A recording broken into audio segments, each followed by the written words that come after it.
Hey everybody, it's Carrie DeBerg at the Racine Heritage Museum, and I'm here today with Blythe Haney. She is one of our amazing artists that we feature in our gift shop. We wanted to bring Blythe in and have her talk about her beautiful art, her process, and just the really cool, unique link it has to Racine. And we're purposely in the Waterways exhibit because Lake Michigan plays a big part in what Blythe does. So tell me about what you make, Blythe. Okay, so I make Lake Michigan beach glass jewelry and artwork. I started off about 4 years ago doing it. I don't even know how long it's been since I've been collecting beach glass, but I've had so much that I didn't know what to do with it. So I started making jewelry out of it. I started off with a few easy necklaces and moved on up into artwork. Very cool. Yeah. And I think it's amazing. She has not just, like she said, necklaces, earrings, bracelets, but it's really cool. She actually has little canvases here that she takes the pieces and makes art that you can hang on a wall or put on a little shelf. I actually bought this one for my mom and it's on a little shelf. So yeah, it's really fun. So explain to me what your process is. So obviously it starts out with a walk on the beach. Yes, of course. Who can beat that? That's awesome. Right. So yeah, it's very relaxing, very meditative. My whole family likes to do it. We like to go out and spend, a few hours out on the beach. So really, I just pick up any of the sea glass that I see, or beach glass since it's on Lake Michigan. And then I clean it when I get home. I usually clean it with vinegar and water. And then I will pick out some pieces that I think will be beautiful as a necklace or fit good as a flower pot on a canvas or something along those lines. And then I'll just take it from there. I'll either wire wrap it as a jewelry piece or I'll glue it onto a piece of canvas. And I always try to find like cool shapes that I can see in them. Obviously no two are alike, Sure.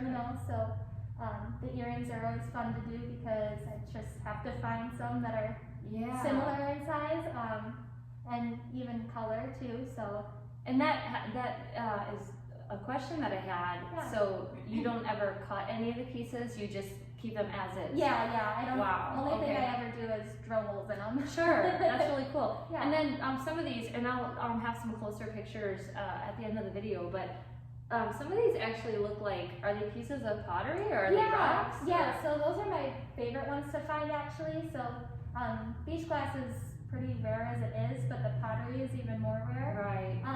And it's really interesting finding like the colorful pieces, like there's some blue and Yeah. sometimes you can find ones with patterns in it, like they're from, plates or something like that. Sure. It's really interesting. I think those are fun to find, especially with the pretty colors and the yellows and the blues and yeah.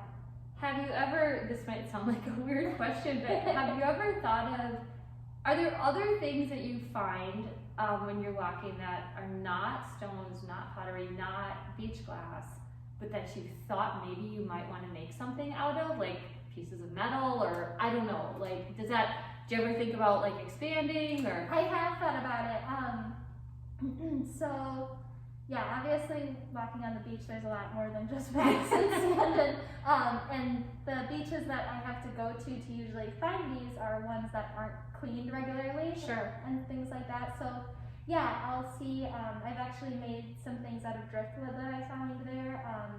I've made like hanging ones with sea glass falling down off of it, and that's obviously really easy to find there. Yeah. I haven't thought about anything like along the lines of like metal or other, trash that I would see on the beach, but that's definitely something that would be interesting to explore in the future. Very cool. Yeah. So, and I read a little bit of your information that you have downstairs in our gift shop that sort of talks about how the beach glass is formed and the difference between the beach glass and sea glass. Yeah. Could you talk about that just a little bit? Yeah, definitely. So it's beach glass from Lake Michigan because sea glass is from the ocean. It's not salt water. So, and the sea glass that comes from the ocean is usually more, frosted, you could say. So yeah, and any beach glass or sea glass, it takes like between 20 to 50 years to create in the water from the waves and the sand. smoothing it down from anything from leftovers, remains from shipwrecks or from broken bottles, things like that. It's really interesting just because if you think about it, we're more conscious now about making sure our natural environment is cleaner and things like that, less pollution. Mm-hmm. But back in the day, people would just toss their stuff in the water They or would. bury it. So Yeah. there's obviously a lot right now, but as the years go on, there's going to be less and less because we're a lot more conscious about those things. Right. There's a lot less things being made out of glass as well, soda bottles, things like that. So Especially the colored glass. Like Oh you my have, gosh. this blue glass. I mean, Yeah. I'm thinking, I don't ever see blue Right, glass. right. So what would that, you wonder what that's from or Right. how old it is. Yeah, It's really cool. I know. Yeah, the blue glass, like the dark cobalt blue. Yeah. Usually, I have a whole book about it, but I read that it comes from like Vicks Vapor Rub used to come in Oh dark wow, blue. Yeah. that's cool. Yeah. That's really neat.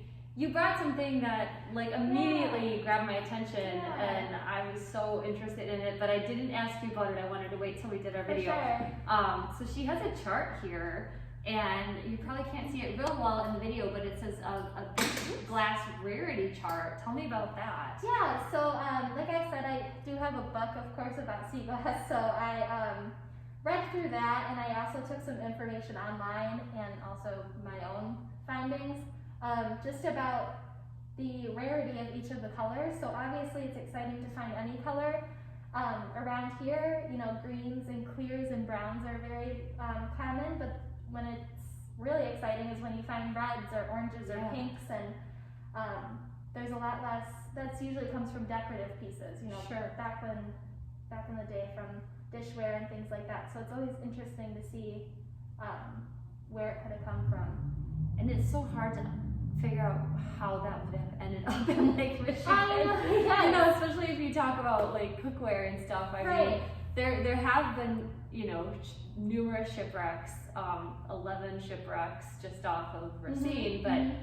I think most of them were carrying like lumber or things Right, like that. right. But who knows? I mean, who knows what the circumstances were? Exactly. And it's kind of fun. We love it here at the museum because it's a piece of Racine and its history because it's obviously related to the past. It's took a lot of time for these things to happen. Yeah, So exactly.